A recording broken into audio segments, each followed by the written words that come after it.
Last lecture में हमने constants देखे। कॉन्स्टेंट्स में हमने इंटीग्रल टाइप के कॉन्स्टेंट्स पढ़े जिसमें इंट था, और इंट टाइप के कैटेगरी के हमारे दो कॉन्स्टेंट और थे, ऑक्टल कॉन्स्टेंट और हेक्साडेसिमल कॉन्स्टेंट। अब हम आज फ्लोटिंग पॉइंट कॉन्स्टेंट पढ़ेंगे। Floating point constants. तो हमारे पास फ्लोटिंग पॉइंट कांस्टेंट यानी पॉइंट वाली वैल्यू डेसिमल में जिसमें पॉइंट होता है तो वो फ्लोटिंग पॉइंट कांस्टेंट होते हैं। और इस कैटेगरी के सी लैंग्वेज में हमारे पास दो कांस्टेंट्स होते हैं। उसके लिए दो डेटा टाइप हैं, एक तो होता है फ्लोट और दूसरा होता है डबल और लॉन्ग डबल। लॉन्ग डबल के लिए हमें पूरा लिखना पड़ेगा। इंट में जैसे हम केवल लॉन्ग लिखते हैं तो उसका मतलब लॉन्ग इंट होता है, बट लॉन्ग डबल के लिए हमें पूरा लॉन्ग लिखना पड़ेगा। और फॉर्मेट स्पेसिफायर की बात करें तो इसके लिए परसेंटेज एफ है, इसके लिए परसेंटेज एल एफ है और इसके लिए परसेंटेज कैपिटल एल एफ है। तो ये हमारे फ्लोटिंग पॉइंट कांस्टेंट है। तो इनमें हम सबसे पहले ये पढ़ेंगे कि फ्लोट टाइप का जो कांस्टेंट होता है वो क्या होता है। तो सबसे पहली चीज तो इसके लिए मेमोरी रिजर्व कितनी होगी। मेमोरी रिजर्व है 4 bytes irrespective of architecture of machine. जैसे कि इंटीजर के केस में 2 बाइट या 4 बाइट मेमोरी एलोकेट होती थी, बट यहाँ फ्लोटिंग पॉइंट कांस्टेंट के लिए केवल 4 बाइट की ही मेमोरी एलोकेट होगी। अब हम ये समझेंगे कि 4 बाइट्स मेमोरी में अगर हम फ्लोट टाइप का कोई वेरिएबल डिक्लेयर करते हैं, जैसे फ्लोट टाइप का एक्स, तो एक्स को हम कौन से रेंज की वैल्यूज असाइन कर सकते हैं। तो 4 byte means how many bits. 4 byte means 32 bits. तो 32 बिट्स में टोटल नंबर ऑफ वैल्यूज हमारी कितनी हुई।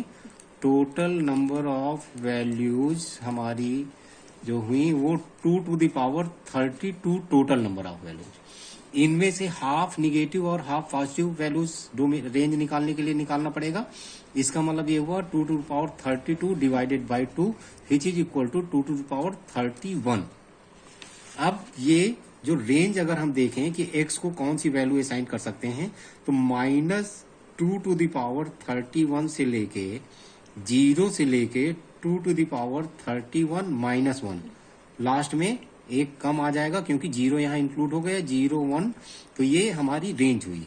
इसको हम न्यूमेरिक वैल्यू में कन्वर्ट कर सकते हैं क्योंकि 2 to the power 10 equal to 1024 होता है।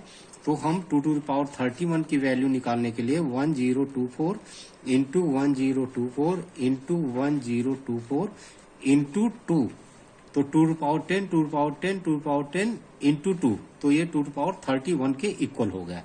इसको सॉल्व कर लेंगे तो ये हमारी निगेटिव की रेंज हो जाएगी और पॉजिटिव साइड में अपर वैल्यू इससे एक कम आएगी।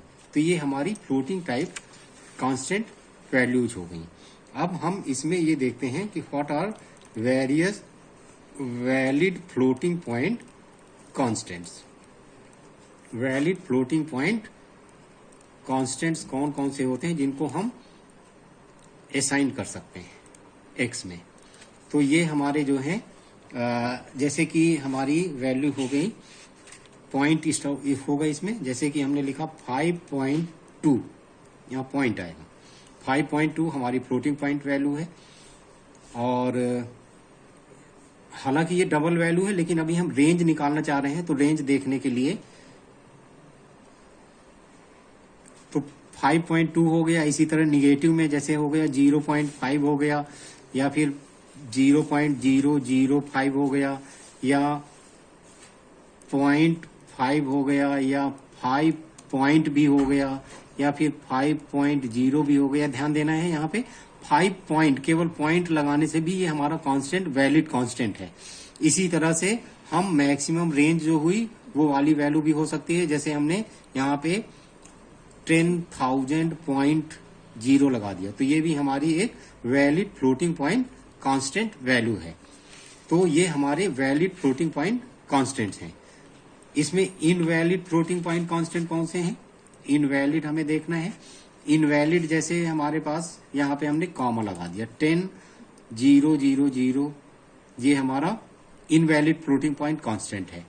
इसी तरह से अगर हमने 2 लिख दिया तो 2 भी हमारा इनवैलिड फ्लोटिंग पॉइंट कांस्टेंट है। हालांकि 2 वैल्यू को हम इंटीजर में असाइन कर सकते हैं, ऑटोमेटिक कन्वर्जन होने के बाद वो करेक्ट असाइनमेंट हो जाएगा, टाइप कन्वर्जन होगा, बट ये इंटीजर कांस्टेंट है, फ्लोटिंग पॉइंट कांस्टेंट नहीं है। अच्छा, एक चीज और हमें यहाँ पे समझना है कि अगर लॉन्ग फ्लोटिंग पॉइंट वैल्यूज होती हैं तो उनको हम एक्सपोनेंशियल फॉर्मेट में भी लिख सकते हैं। तो वैलिड में हम कुछ और समझ लेते हैं, जैसे कि हम लिख सकते हैं 2.3e प्लस 2। तो ये ध्यान रखना है, इसका मीनिंग क्या हुआ, ये तो वैल्यू हुई, यानी कि हम इस तरह से असाइन कर सकते हैं int x equal to 2.3e plus 2, और इसको हम प्रिंट भी करा सकते हैं, प्रिंट एफ परसेंटेज f और x। तो इसकी जो वैल्यू आएगी वो क्या आएगी, इसका मीनिंग पहले तो समझ लेते हैं। 2.3e का मतलब होता है इंटू 10 टू द पावर, और प्लस 2 का मतलब 2, तो इसका मतलब हुआ 2.3 इंटू 100, दिस मीन्स 2300 पॉइंट, यानी ये वाली हमारी वैल्यू आउटपुट में आ जाएगी। तो ये हमारी वैलिड फ्लोटिंग पॉइंट कांस्टेंट हो गई। इसी तरह से वैलिड में जैसे आप लिख सकते हैं 0.5e माइनस 3, तो ये भी हमारा valid floating point constant value है।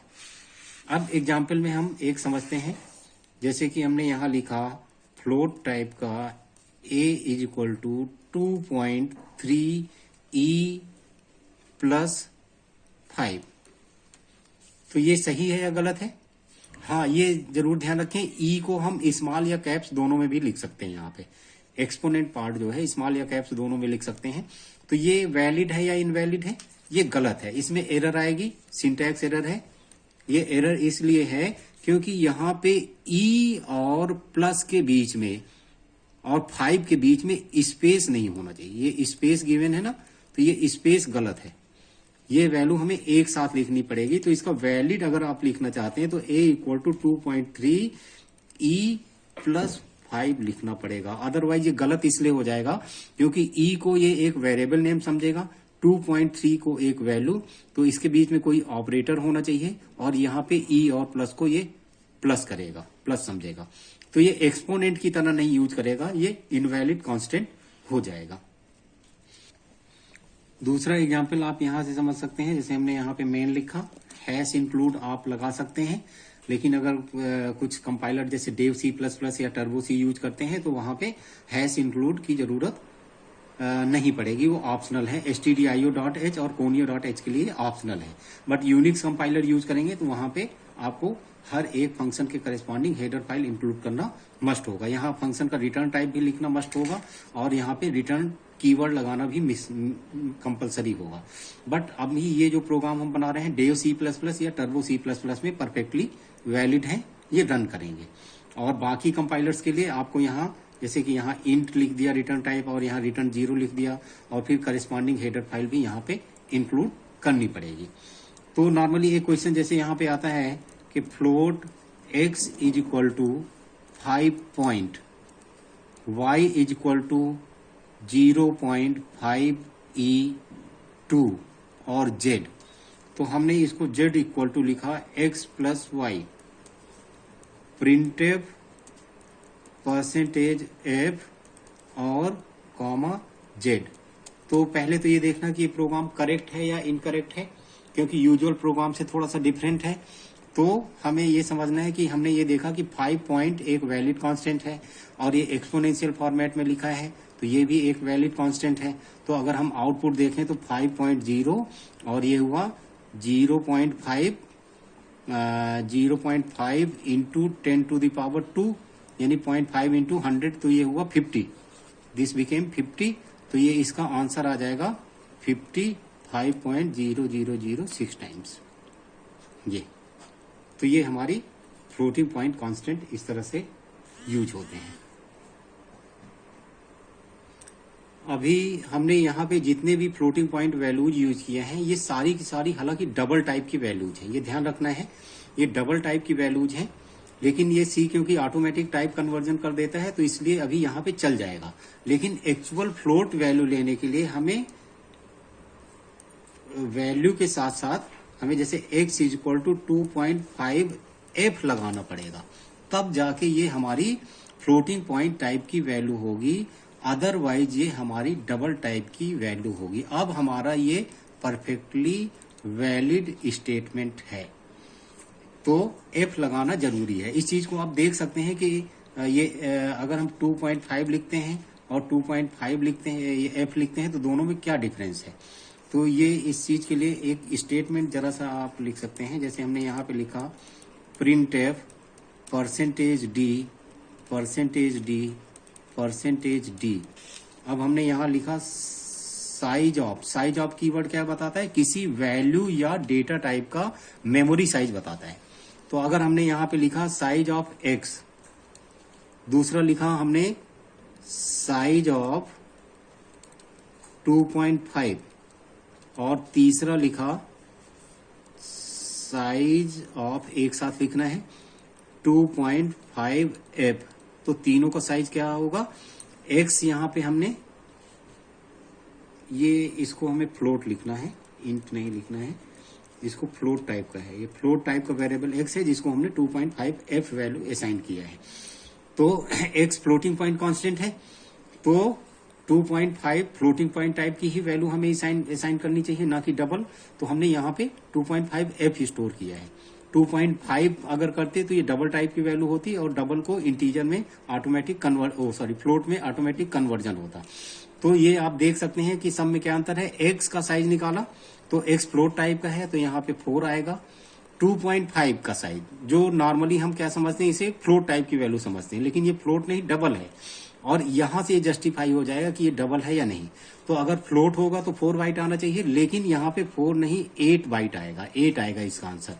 तो 8 होने का मतलब कि ये डबल टाइप का डेटा है। तो 2.5 is double not a float. अगर आपको फ्लोट बनाना है तो इसके साथ में f लगाना पड़ेगा, तो यहाँ पे इसका साइज 4 बाइट आएगा। नेक्स्ट, इसके बाद हम इसके एग्जाम्पल्स तो बहुत सारे हैं करने के लिए, लेकिन हम इसके बाद अभी कैरेक्टर कांस्टेंट पढ़ेंगे। कैरेक्टर कांस्टेंट्स, तो ये कैरेक्टर कांस्टेंट्स बहुत ही इंपॉर्टेंट है, क्योंकि जब तक हमें कैरेक्टर कांस्टेंट नहीं समझ में आएगा तब तक स्ट्रिंग नहीं समझ में आएगी, क्योंकि स्ट्रिंग कांस्टेंट कैरेक्टर कांस्टेंट से मिलकर बनता है, और उसके बाद हमें प्रिंटफ वगैरह करने में भी फिर प्रॉब्लम बनी रहेगी। तो इसलिए कैरेक्टर कांस्टेंट समझना बहुत ही जरूरी है सी समझने के लिए। तो इसको हम नेक्स्ट लेक्चर में समझेंगे।